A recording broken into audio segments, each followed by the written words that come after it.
Whenever it comes to sort and bevel, with Boxcutter it has a series of interesting behaviors that shows that all bevels are not indeed created equal. So the first one we'll talk about is ignoring bevels that are using weights. So for this, we'll press Q and we'll sharpen this box, which will basically mark every sharp edge, allowing us to add a bevel, but then press L to change its limit method to weight. If we expand our modifier stack, we can see that any new cuts that are being placed after the weight, since cutters don't have the ability to work very well whenever it comes to transferring weight to other meshes.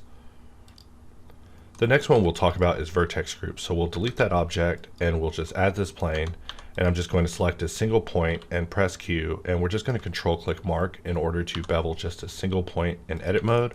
And if we press Q and solidify in object mode and then press Q and sharpen, we have a nicely shaded object. And so basically whenever it comes to bevels with vertex groups, we also ignore them when it comes to sorting as far as moving them, because it's very troublesome to actually have a vertex group modifier bevel being moved to the top of the stack, because it just affects its ability to display. So here I'm performing an inset, and we see that even though I was able to inset this, nothing happened to the modifier. If the modifier were to have been moved, we would have ended up with something like this or something like this, but definitely not the result that we were going after, which is this. So the next one we'll be talking about is ignoring bevels using only verts.